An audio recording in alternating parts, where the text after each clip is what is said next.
This is a Sports Catastrophe production.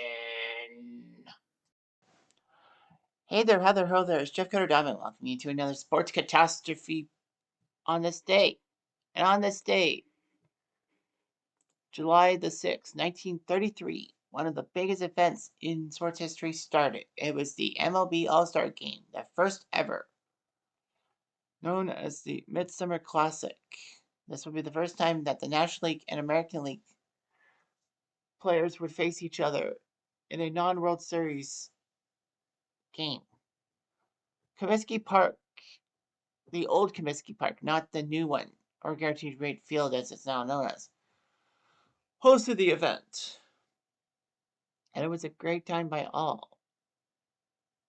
There was actually a non-official All-Star game in 1911, the benefit game for Addie Joss, who died of tuberculosis, in which Cleveland faced a team of stars from other American League teams. So anyway, here's how the first official All-Star game started. It was the idea of Arch Ward, who was the sports editor of the Chicago Tribune. But the mayor of Chicago, Edward Kelly, said that they wanted a major sport event in Chicago. It was a one-time event to boost morale during the Great Depression. Because, that's what the world went through, the Great Depression and all that.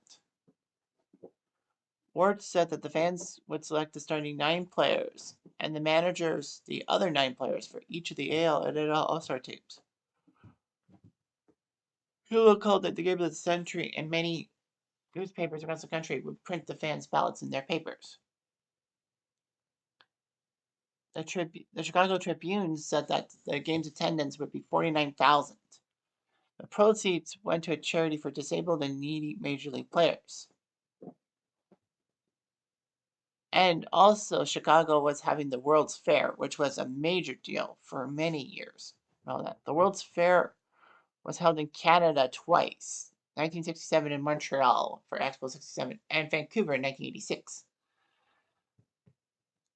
So, yeah, it was a big deal, the World's Fair and all that. Anyway, so the game would be highlighted by Babe Ruth's home run in the bottom of the 3rd inning, hitting a 2-run home run to right field, and actually caught a fly ball up against the scoreboard in right center field in the 8th inning, which could have opened the game for the National League team.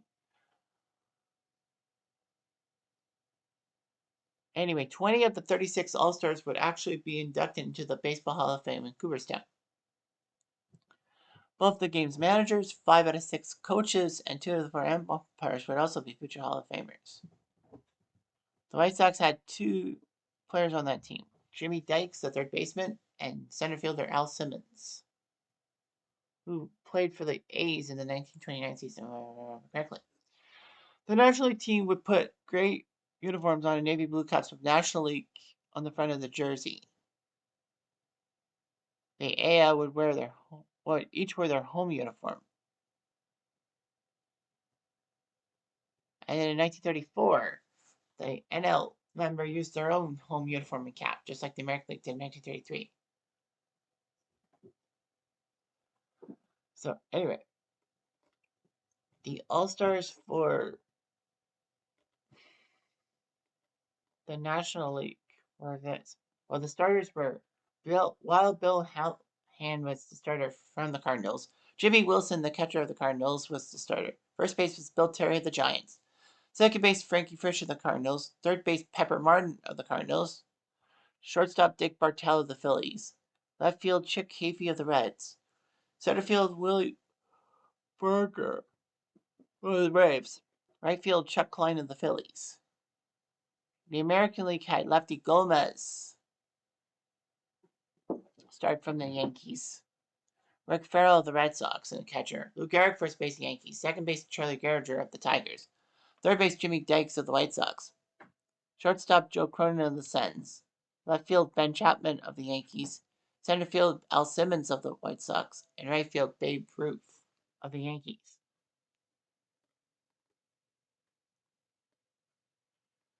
They naturally only had three non-starting pitchers: Carl Hubble and Hal Schumacher, both of the New York Giants, and Lon Warnke of the Cubs.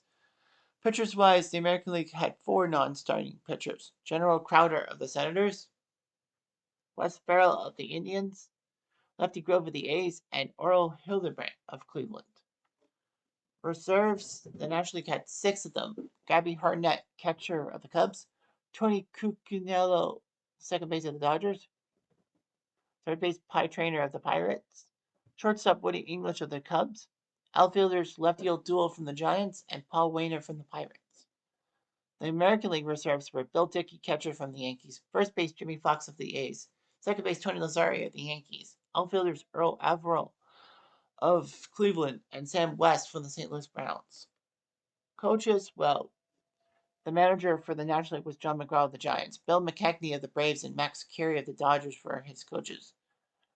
And the American League, Connie Mack for the Philly A's was the manager; Eddie Collins of the Red Sox and Art Fletcher of the Yankees were his coaches.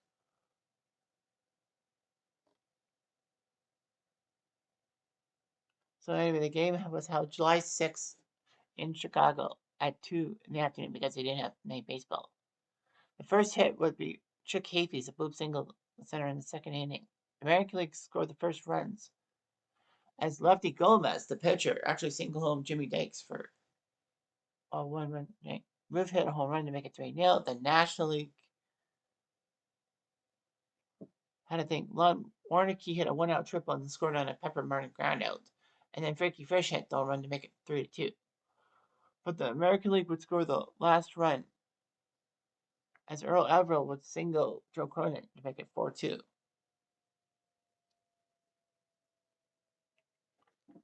So anyway, this would be the start of many All-Star games in history for the MLB. I will be talking about a couple in the days ahead, like specific ones. But yeah, the All-Star game was huge and all that. From 1959 to 1962, they actually played two All-Star games in a season for some strange reason. For Canada, both Montreal and Toronto would host a All-Star game. I know I did an All-Star game in 1982 in Montreal, and 5 Expos were made starters, I think. But yeah, Montreal embraced the All-Star game in 1982, and in 91, Toronto embraced the All-Star game. It's a lot of players, including Cal Ripken Jr. there. Yeah, the All-Star game went through a period of time and all that. And who can forget the infamous 2002 All-Star game that everyone ran out of players, and then they called it a tie. And in 2003, they changed the rules, saying whoever won the All-Star game would have home field advantage in the World Series, although that has since been taken off the board. Regardless of that, the All-Star game is huge and all that. This year, it will be in Texas. So that's all I've got for the All-Star game information. Anyhow, I'm jumped down to do.